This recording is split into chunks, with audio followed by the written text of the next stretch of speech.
As many as 10 million American children could be vaccinated before fall, according to a former FDA commissioner. Scott Gottlieb, who now sits on Pfizer's board of directors, told CBS he believes 5 million children aged 12 to 15 could get vaccinated straight away once the vaccine gets the tick of approval. More than 100 million Americans are now fully vaccinated against COVID-19. However, new polling shows the numbers of those willing to go out and get the shot is slipping. This week, the CDC recommended that the J&J vaccinations resume, while also revealing new guidelines on how to behave once you're fully vaccinated. But those rule changes have left many confused about what they can and can't do as we navigate the new normal. Well, who better to talk to about all of this than Bill Nye, the science guy. He's host of the podcast Science Rules with Bill Nye. He's also the author of Bill Nye's Great Big World of Science. Bill, it's an absolute pleasure to have you on the show tonight. Let me ask you about vaccines. On the one hand, we've had huge success vaccinating people in this country. But on the other hand, the number of Americans willing to get vaccinated is slipping. And the numbers are particularly bad in rural areas, with 30% of those surveyed saying they will definitely not get a vaccine or will only do so if they're required to do so by law. Bill, how do we get a pro-vaccine, pro-science message through to such people? Well, there's two things. First of all, your neighbors.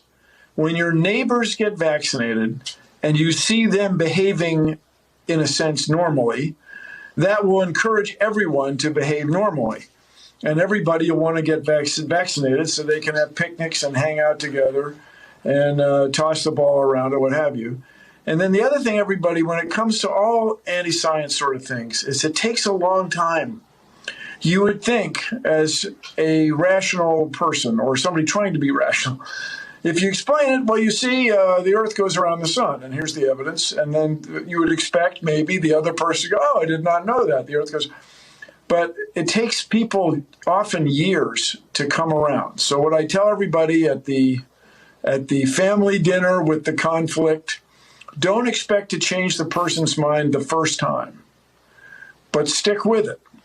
Because I think as people see the advantages of being vaccinated, they will want to get vaccinated.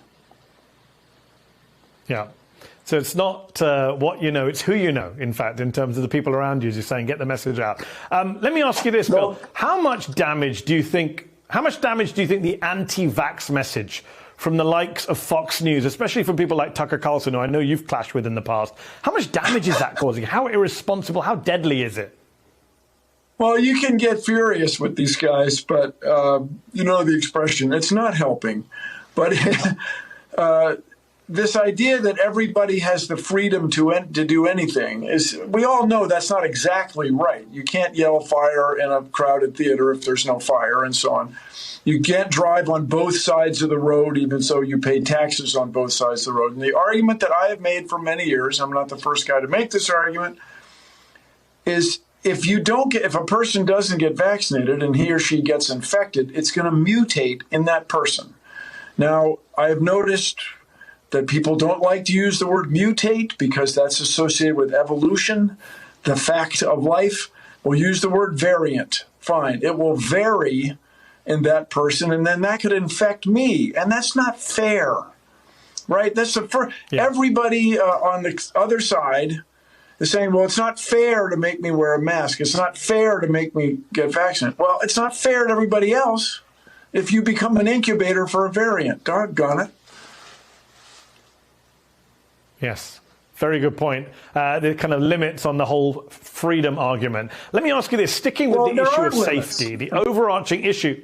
There are limits, agreed. On the issue of safety, the overarching issue here seems to be not just anti-vax sentiment of the kind of Fox News variety, but plain old hesitancy, a lot of wait and see. And a lot of people's doubts seem to stem from how quickly this vaccine was created. You yourself said on CNN last year that it would take 2 years to get a vaccine. And so I wonder, isn't the near miraculous speed at which these vaccines were created and approved, which even scientists like yourself didn't expect, isn't that also what's partly undermined people's trust in them, caused hesitancy?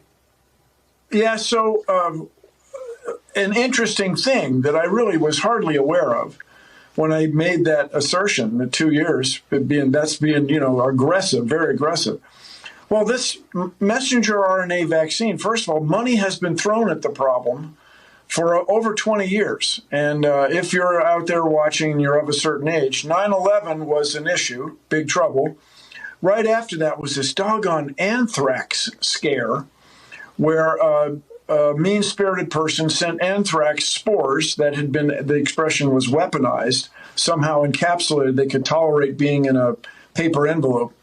And it killed a few people and made a lot of people very sick. Well, along that line, the messenger RNA technology was being developed against anthrax, which is normally an agricultural disease.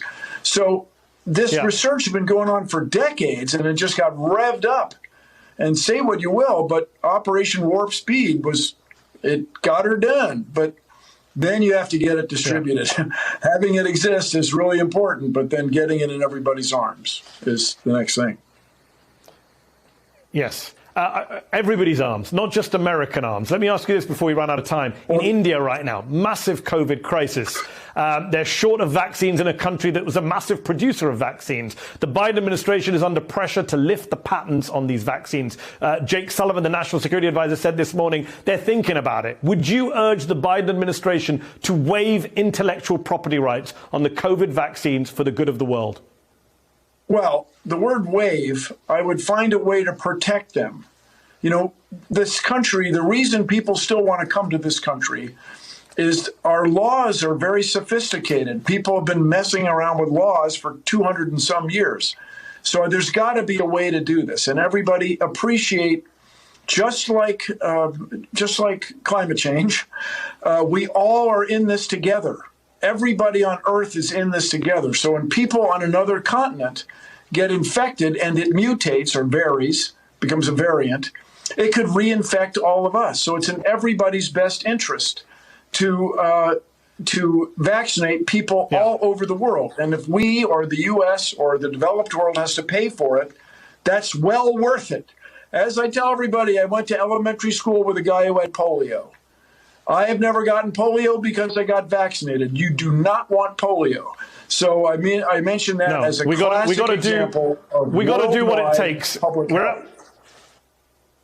We got to do what it takes to get India vaccines, is what I'm hearing from you. Bill, now we're out of time, but thank you so much for coming on the show today. My kids in particular were very excited to see you coming on the show tonight. I appreciate it. Give them my best. Science rules. Thanks. Will do.